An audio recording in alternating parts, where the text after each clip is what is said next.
Assalamualaikum warahmatullahi wabarakatuh.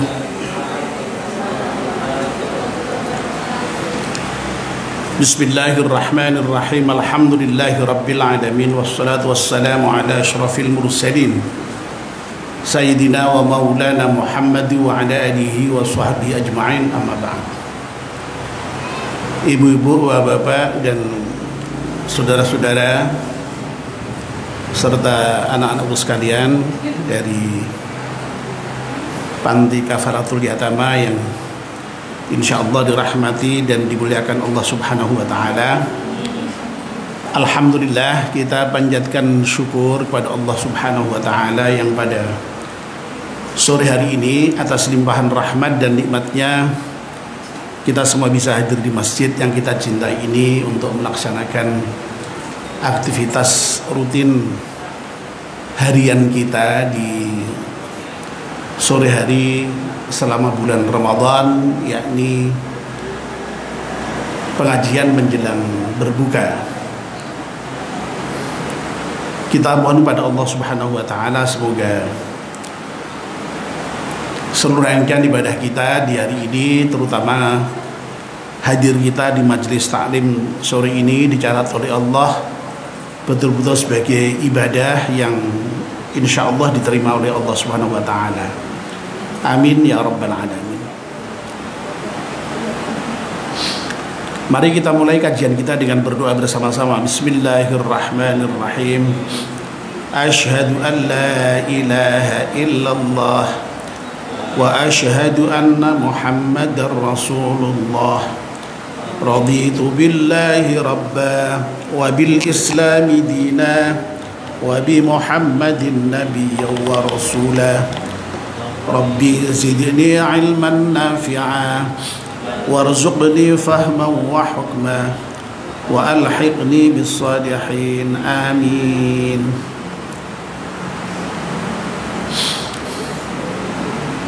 Mohon bacaan surat Al-Fatihah sekali untuk pengarang kitab Nasahul Ibad dengan iringan doa, semoga kitab yang kita baca ini bermanfaat untuk kita semuanya. Ala hadiniyah Al-Fatihah. A'udzu billahi minasyaitonir rajim. Bismillahirrahmanirrahim. Alhamdulillahi rabbil alamin, arrahmanir rahim, maliki yaumiddin. Iyyaka na'budu wa iyyaka nasta'in. اهدنا الصراط المستقيم صراط الذين أنعمت عليهم غير المغضوب عليهم ولا الضالين. Amin. Bapak dan ibu-ibu, kita yang terakhir kemarin sudah membicarakan makalah yang ketiga dari bab rubai sampai dengan poin yang ketiga. Masih ada satu poin lagi yang insya Allah kita akan bicarakan pada sore hari ini. Namun ada baiknya kalau kita baca kembali untuk mengingat poin-poin yang sudah kita bicarakan. Dalam makalah yang ketiga ini, yang merupakan makalah dari sebagian ahli hikmah, dinyatakan arba'atun qabihatun, ada 4 hal yang buruk, lakin arba'atun minha akbah, akan tetapi ada 4 hal yang lebih buruk dari yang 4 hal tadi itu. Adz-dzambu minasyabbi qabihun wa minasyaikhi akbah. Dosa yang dilakukan oleh orang yang sudah tua itu buruk, tetapi dosa yang dilakukan oleh anak muda itu lebih buruk. Wal istighalu bid dunya minal jahil qabih wa minal alimi aqbah. bersibuk-sibuk diri dengan dunia sampai dengan melupakan akhirat itu dari orang yang bodoh itu buruk ya.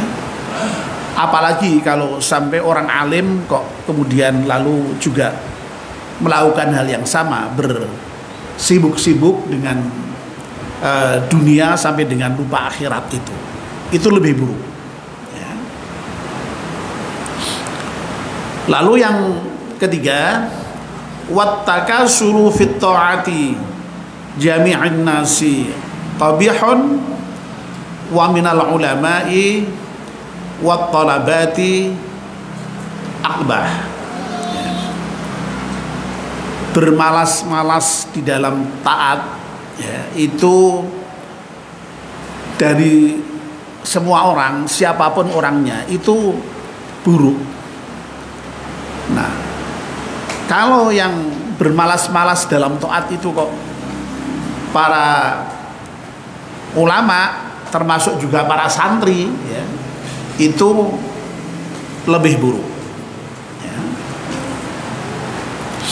Nah, yang keempat yang akan kita bicarakan adalah wattakabburu minal aghniyai qabihun wa minal fuqara'i akbah ya.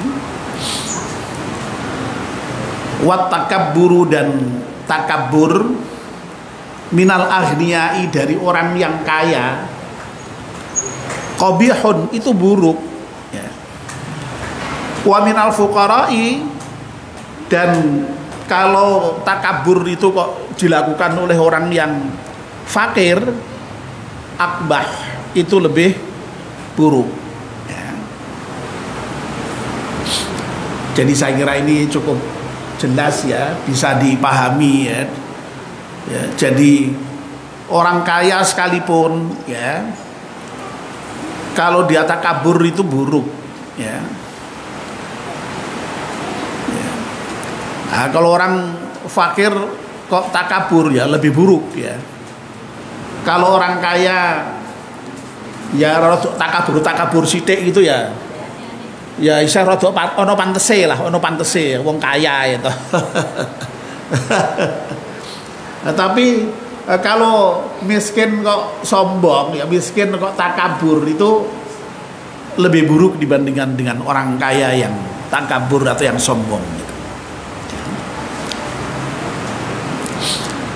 Nah, Bapak dan Ibu-ibu serta saudara sekalian yang saya muliakan, ya takabur ya itu di dalam makalah ini dipandang sebagai hal yang buruk ya, dan termasuk memang merupakan akhlak yang tercela, akhlak yang mazmumah ya, atau dengan istilah lain apa namanya ya, akhlak mazmumah itu akhlak yang tercela itu ya, akhlak qabihah ya, yang jelek ya, dan memang harus dihindari itu ya. Jangan sampai kita sebagai seorang muslim itu memiliki sikap takabur ini ya. Nah, takabur sendiri itu apa ya? Di dalam kitab Nasihatul Ibad ini kebetulan Imam Nawawi tidak memberikan syarah apapun ya terkait dengan poin yang keempat ini ya, bahwa takabur dari orang kaya itu buruk, apalagi dari orang fakir ini tidak ada penjelasannya ya. Ya mungkin Imam Nawawi sudah menganggap itu sudah sangat jelas ya. Ya. Sementara kemarin kita berbicara ketika mengenai poin-poin yang sebelumnya itu ada penjelasannya yang meskipun singkat cukup membantu untuk memahami apa yang dimaksud dengan poin yang sedang kita bahas ini. Ya.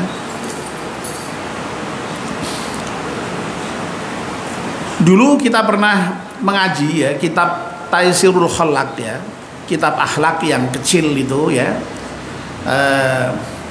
Itu di sana ada didefinisikan ya mengenai apa itu yang disebut dengan al-kibir itu atau takabur itu ya. Ya, yang dalam bahasa Indonesia kemudian sering diterjemahkan dengan sikap sombong gitu ya.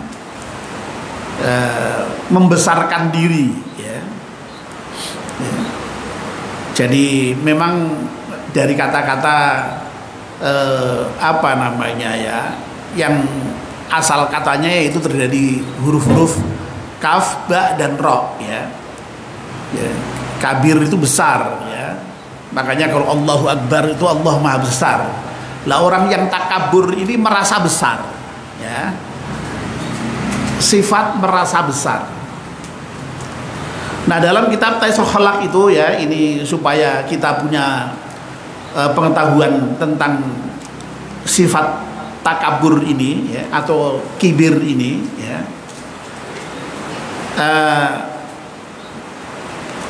Itu dijelaskan di sana yang namanya takabur itu atau kibir itu isti'adhamun nafsi ya. Menganggap diri agung. Jadi sekali lagi ya tadi itu membesarkan diri, mengagungkan diri tadi itu. Ya. Ya, wa ru'yatu qadriha fauqa qadril ghairi. Ya, dan sikap yang memandang apa namanya? Kadar dirinya, ukuran dirinya, posisi dirinya itu di atas dari posisi atau kadar atau ukuran orang lain ya. Jadi apa namanya itu pengertian kibir atau pengertian takabur itu ya. Jadi menganggap diri besar dan memandang orang lain lebih rendah, lebih kecil. Nah itu apa namanya yang disebut dengan takabur ya. Nah Bapak dan ibu-ibu, kalau kita ingin memahami sifat takabur ya, itu kita bisa merujuk kepada sikap yang dipunyai oleh iblis itu ya. Jadi dulunya apa namanya suatu ketika di surga itu kan Allah pernah apa namanya menginformasikan kepada para malaikat ya, dan Allah akan mengutus manusia yang diciptakan oleh Allah, yang diinformasi pada malaikat itu nanti akan dijadikan sebagai khalifah di bumi ya. Ya. Yang itu tidak lain adalah Adam ya. Nah saat itu kan kita semua tahu ya, para malaikat protes kan ya, mengapa engkau menciptakan makhluk yang nanti akan membuat kerusakan di muka bumi, sementara kami ini para malaikat selalu bertasbih kepadamu ya. Ya. Lalu kemudian dijawab oleh Allah, inni a'lamu ma la ta'lamun, aku lebih tahu dibandingkan dengan kamu, kira-kira begitu ya. Nah lalu kemudian Allah betul-betul menciptakan Adam itu, lalu kemudian Adam kemudian diajari al-asma seluruhnya ya, nama-nama. Lalu kemudian setelah itu di apa namanya, suruhlah Adam menyebutkan nama-nama itu dan semuanya bisa ya, sementara malaikat tidak. Lalu kemudian intinya di dalam perangkat itu kan kemudian dijelaskan malaikat diperintahkan oleh Allah untuk sujud kepada Nabi Adam ya. Tapi kemudian para malaikat itu semuanya sujud, ya. Kecuali siapa? Illa iblis aba wastakbara wa kana minal kafirin, ya. Jadi kecuali iblis, ya. Iblis itu kemudian membangkang, ya, terhadap perintah Allah supaya bersujud kepada Nabi Adam itu, ya. Karena apa? Dia merasa lebih besar, merasa sombong dia itu. Istakbar, ya. Jadi sekali lagi, kalau untuk memahami sifat kibir itu kita bisa ini, ya, belajar dari bagaimana sikap iblis ketika diperintahkan Allah untuk bersujud kepada Nabi Adam gitu, ya. Nah, iblis terang-terangan membangkang tidak mau sujud, dan iblis itu punya argumen, punya alasan, ya. Alasannya juga kebetulan, ya tidak hanya kebetulan, memang oleh Allah juga didokumentasikan dalam Al-Quran itu, ya. Apa kata iblis ketika dia berargumentasi tidak mau sujud pada Adam itu, ya. Katanya, ana khairum minhu khalaqtani min narin wa khalaqtahu min tin, ya. Gimana Tuhan, engkau kok suruh aku untuk sujud kepada Nabi Adam itu? Ana khairum minhu, aku ini lebih baik dari dia, ya. Ya. Engkau menciptakan Adam itu dari tanah, sementara aku ini kau ciptakan dari api itu. Sehingga ya ndak level lah, ya. Kok saya kemudian disuruh sujud pada Nabi Adam itu, ya. Nah, itu yang kemudian disebut sebagai aba wastakbaro itu. Membangkang, tidak mau sujud, dan dia membanggakan dirinya, merasa lebih besar dari Adam, ya. Nah, kira-kira apa namanya, tipikal dari orang-orang yang sombong ya seperti itu, ya. Ya, makanya tadi kemudian definisinya itu ya tadi itu isti'dhamun nafsi tadi itu, membesarkan diri tadi itu, mengagungkan dirinya sendiri dan memandang diri memang lebih tinggi dibandingkan dengan orang lain itu, ya. Isti'dhamun nafsi wa ru'yatu qadriha fauqa qadril ghairi tadi, ya. Nah, jadi ya, kalau ada orang, ya, yang kemudian kok apa selalu menyatakan, oh aku lebih baik darinya, oh, dia itu apa, wah itu ya itu ya sudah tuh, ya.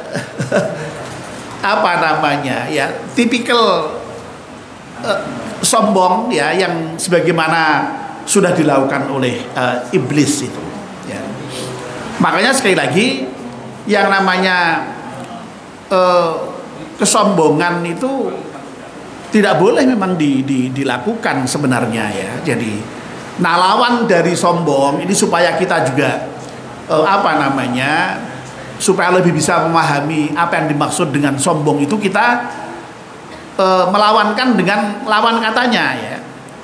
Jadi kata takabur atau kiber itu dilawankan dengan kata-kata at-tawadhu, ya. Tawadhu itu kalau dalam bahasa Indonesia kemudian sering diterjemahkan dengan rendah hati, ya, merendahkan dirinya, ya, tidak merasa tinggi tadi itu atau tidak merasa besar tadi itu, ya. Ya. Jadi di hadapan Allah itu, ya, kalau kita tawadhu, merendahkan diri, ya, itu ya kita harus tidak boleh itu yang namanya membangkang itu, ya. Lah iblis itu kok berani membangkang Allah itu, ya. Itu jelas itu, ya, apa, merasa besar tadi itu. Kalau seharusnya dia tawadhu. Kalau tawadhu berarti dia menempatkan diri sebagai hamba Allah yang ketika diperintahkan Allah itu ya tunduk, ya. Tawadhu itu kan dari kata-kata wadoa yang apa namanya? Kalau secara kebahasaan juga bisa berarti menempatkan pada posisi yang rendah. Kalau menempatkan kan pada posisi yang rendah, ya tidak pada posisi yang tinggi. Ya sehingga sekali lagi orang yang tawadhu itu kemudian lalu dikatakan sebagai merendahkan diri, ya tidak sombong, atau lebih tepatnya merendah hati, itulah di rendah hati, tidak sombong. Ya. Nah, kalau sesama manusia, kenapa kok tidak boleh sombong, tidak boleh merasa besar kepada yang lain? Ya karena antara manusia yang satu dengan manusia yang lain itu Allah ciptakan dengan derajat yang sama, ya. Sama-sama makhluk, ya. Yang hubungannya itu hubungan saling. Tidak ada yang lebih tinggi dan tidak ada yang lebih rendah sebenarnya itu. Ya. Kalau manusia di hadapan Allah jelas hubungannya hubungan antara hamba dan Tuhan, ya, yang menciptakan. Sementara kalau dengan sama manusia kan enggak, hubungannya hubungan sesama. Ya kalau hubungannya sesama makanya tidak boleh itu kemudian merasa lebih tinggi, lebih besar, ya. Lalu sampai pada derajat kemudian merendahkan yang lain, menghinakan yang lain. Ya, nah itu yang tidak boleh memang, ya. Kemudian dilarang betul, ya. Ya. Jadi Allah itu dalam hadis qudsi sampai pernah mengatakan begini. Jadi al-kibriya'u ridai. Jadi yang namanya kebesaran itu, ya, itu pakaianku itu. Jadi yang boleh besar itu ya Allah itu gitu loh, ya. Makanya Allah tidak hanya besar, tapi malah Allah maha besar, Allahu Akbar itu, ya. Ya.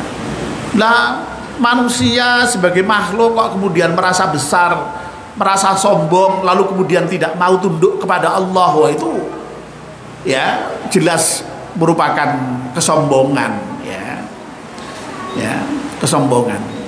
Makanya masya Allah ya dalam salah satu hadis yang lain itu Nabi kita pernah menyampaikan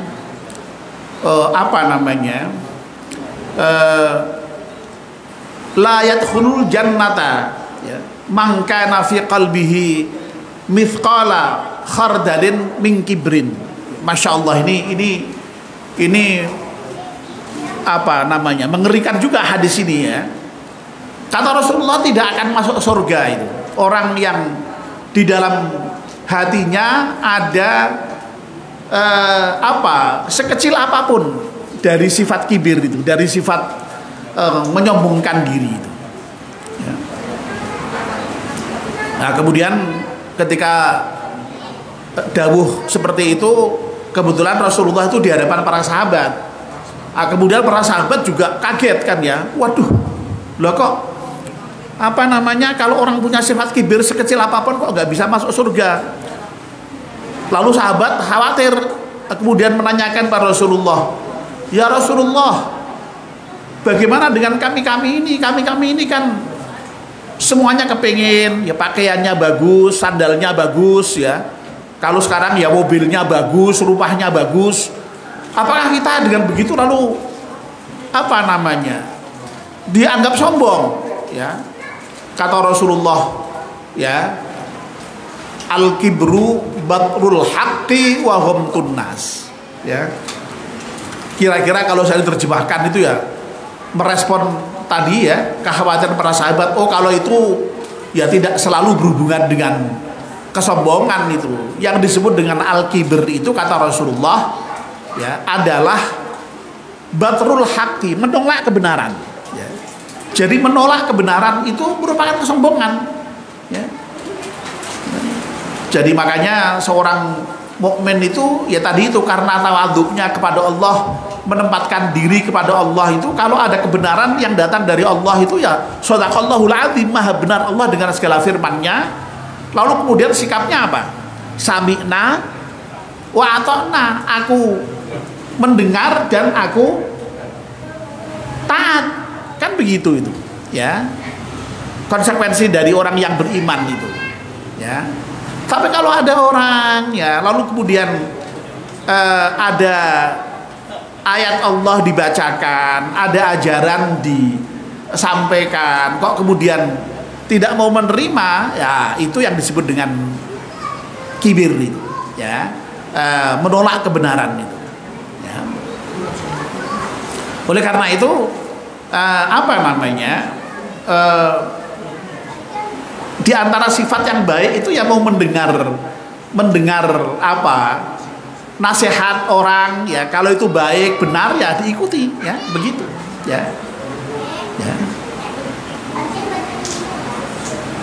Lah orang yang sombong itu berarti boleh dikatakan karena dia menolak kebenaran itu lalu selalu merasa benar sendiri, ya, merasa benar sendiri, ya. Ya, jadi tidak mau bisa menerima kebenaran dari pihak lain apapun bentuknya itu, ya, termasuk yang berasal dari Allah sekalipun, al-haqqu mir rabbika itu, ya, kebenaran itu datang dari Allah juga dia tolak itu, ya. Nah itu. Nah yang kedua, ya, ciri orang kibir itu menurut hadis Nabi ini di samping menolak kebenaran adalah wahum tunnas. Apa itu? Yaitu merendahkan manusia, menghina manusia yang lain itu, ya. Nah ini persis sama dengan definisi yang tadi kita baca dari kitab Taisir Khalaq itu. Jadi merendahkan manusia itu, ya. Ya karena apa? Ya karena memang kita ini oleh Allah diciptakan sebagai manusia itu, sekali lagi posisinya sederajat, ya. Ya, oleh karena itu tidak boleh itu yang namanya menghinakan manusia itu, ya.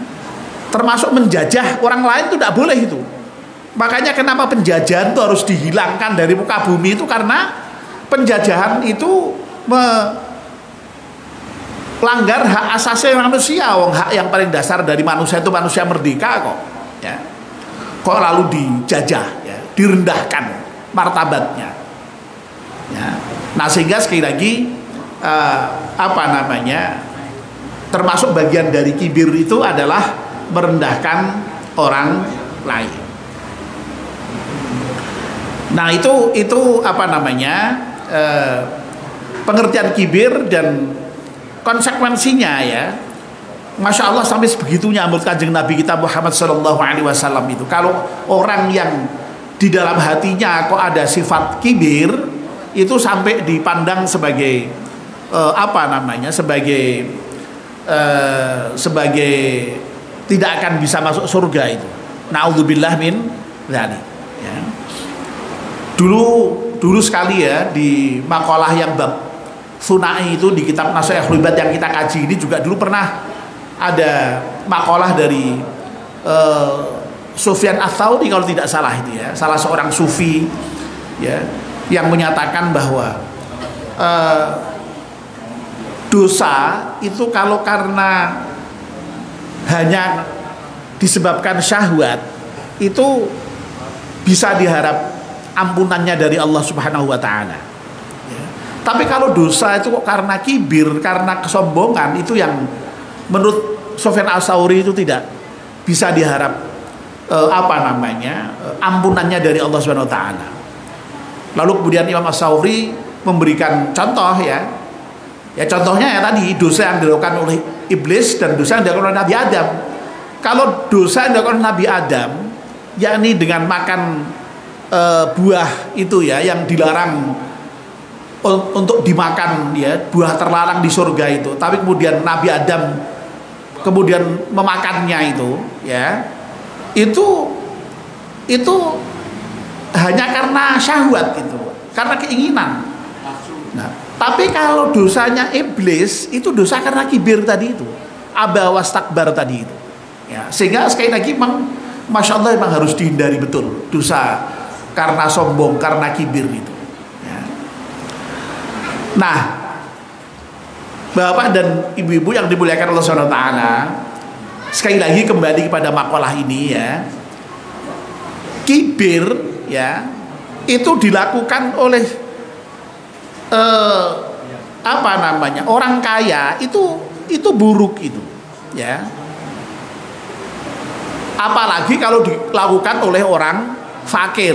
Wong orang kaya aja tidak boleh kibir, tidak boleh sombong, ya. Apalagi orang miskin, tambah tidak boleh lagi. Kalau ada orang fakir kok sombong, yo rodok kebangetan lah ya, itu terlalu itu ya, terlalu ya. Tapi sungguhnya pesannya lalu bukan kok orang kaya boleh sombong, dan orang kaya juga tidak boleh sombong, ya, tidak boleh sombong. Ya. Ya. Kalau dulu kita ingat juga misalnya ada makalah di bab Thulathi kalau tidak salah itu ya, itu dulu Imam Ali radhiyallahu anhu itu, ya sahabat Ali itu punya resep itu ya untuk supaya tidak sombong itu dawuhnya Sayyidina Ali itu, kun indallahi khairan nas wa kun indan nafsi syarran nas wa kun indan nasi rajulan minan nas. Ya. Jadilah kamu kalau di hadapan Allah itu sebagai manusia yang terbaik, ya. Kalau di hadapan kita sendiri, menurut kita sendiri, jangan kok merasa baik, tapi justru malahan kalau bisa kamu tuh harus merasa dirimu itu orang yang paling jelek, ya. Nah kalau di hadapan orang lain, ya jadilah orang yang biasa-biasa seperti yang lain, ya. Ya tadi itu makanya ya jangan merasa minder, tapi juga jangan sombong. Ya, ibarat Pak Edi, ya apa istilahnya itu? Kita sama-sama manusia, ya. Jadi tidak usah minder juga tidak usah, tapi jangan sombong. Itu maksudnya rajulan minan nas seperti itu. Ya. Podo mangane, podo ngombine, ya, podo duwe daginge, podo duwe kulite, ya serasa ora usah sombong, tapi ya ora usah minder, ya. Tapi kalau di hadapan diri sendiri, kalau menilai diri kita sendiri, itu jangan merasa baik. Kalau merasa baik tadi itu jadi sombong tadi itu. Justru malah merasa lebih buruk, ya. Syekh Abdul Qadir Al-Jailani malahan lebih lagi ya, lebih teknis lagi kalau memberikan nasihat supaya tidak sombong itu, ya. Supaya tadi itu kita merasa lebih buruk dari orang lain itu. Kalau ketemu orang yang sudah tua merasa lebih jelek karena apa? Oh iya ya, yang tua itu sudah banyak ibadahnya karena usianya sudah panjang. Sementara saya ini kan anak baru kemarin, sehingga ya kalahlah ibadah saya dibandingkan dengan orang yang sudah tua. Tapi kalau ketemu anak yang masih kecil juga merasa lebih jelek. Wah, dia itu masih kecil, ya dia berarti belum punya dosa. Sementara saya ini dosanya sudah banyak, ya. Ketemu orang yang alim, wah ya Allah dia tuh orang alim ya, berarti wah itu amalnya mesti banyak dengan ilmunya itu ya. Sementara saya ini ilmunya sedikit sehingga amalnya berarti tidak seberapa dibandingkan dengan yang alim itu. Tapi kalau ketemu orang yang bodoh pun juga merasa lebih buruk juga, ya. Oh dia bodoh, kalau dia berbuat buruk sih ya wajar saja. Wong dia itu memang tidak tahu. Nah saya ini kan orang pinter kok masih tetap maksiat, tetap berbuat buruk. Wah saya ini lebih buruk. Loh, itu nasihat Abdul Qadir Al-Jailani itu, agar supaya kita itu terhindar dari sifat sombong atau sifat kibir tadi itu. Ya, itu nasihat untuk diri kita sendiri sebenarnya ya. Jadi yang sifatnya lebih sofistik memang itu ya. Sehingga dengan begitu insya Allah kita akan terhindar dari sifat kibir atau sifat sombong itu. Ya siapapun kita, ya mbok kaya kita sekalipun jangan sombong. Pinternya sundul langit jangan sombong. Pangkatnya tinggi setinggi apapun jangan sombong. Apalagi kok fakir, apalagi kok bodoh, apalagi kok rakyat jelata. Ya wis ora ana mempere blas untuk sombong. Oleh karena itu harus betul-betul dihindari. Nah mudah-mudahan kita semua siapapun bisa menghindari sifat kibir ini. Amin ya rabbal alamin. Mari kita akhiri dengan berdoa. Bismillahirrahmanirrahim. Wal asri innal insana lafi khusrin illa illal ladzina amanu wa 'amilus solihati wa tawassaw bil haqqi wa tawassaw bis sabr. Subhanakallahumma wa bihamdika asyhadu an la ilaha illa anta astaghfiruka wa atubu ilaik. Wassalamu alaikum warahmatullahi wabarakatuh.